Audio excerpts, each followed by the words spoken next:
அவர்கிட்ட ஃபோன் பண்ணி பேசினா கூட, இப்ப இந்த மேட்ச் நீங்க நல்லா ஐ மீன் சீரிஸ்க்கு நடுவுல நான் எப்பவுமே ஃபோன் பண்றது இல்ல யாருக்கும். பட் ஆஃப் சீசன் போன தடவ ஒரு தடவ ஃபோன் பண்ணேன். ஐ திங்க் அவருக்கு லாஸ்ட்டா பேசினது பர்த்டே விஷ் பண்றதுக்கு ஃபோன் பண்ணேன்னு நெனைக்கிறேன்.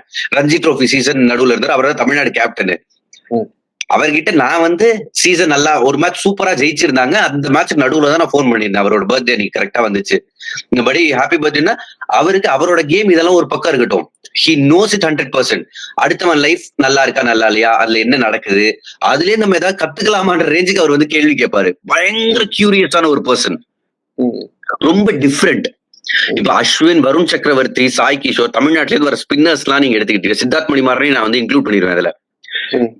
Everyone have their own process. நான் யாரோட அச்சீவ்மெண்ட்டையும் நான் கம்பேர் பண்ண விரும்பல. அதனால யாரும் தப்பா நினைச்சுக்க வேணாம். But just the way they think ரொம்ப டிஃபரெண்ட். இவரும் அப்படிதான் வர்றாரு. இவரு அந்த குணால் பாண்டியா விக்கெட்டுக்கு முன்னாடி என்ன பண்ணாருன்னா, சாய் கிஷோர் இந்த பர்டிகுலர் கேம்ல அது வரைக்கும் லெஃப்ட் ஆர்ம் ஓவர் போட்டுக்கிட்டே இருந்தாரு. ம். அதுக்கப்புறம் ஒரு பால் ஆக்ஷன்ல வந்துட்டு திரும்ப பின்னாடி வந்தாரு.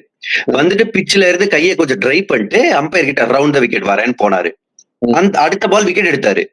ம். அங்கேருந்து ஒரு கேரம் பால் போடுறாரு. அதுல லீடிங் எட்ஜ் வருது. ம்.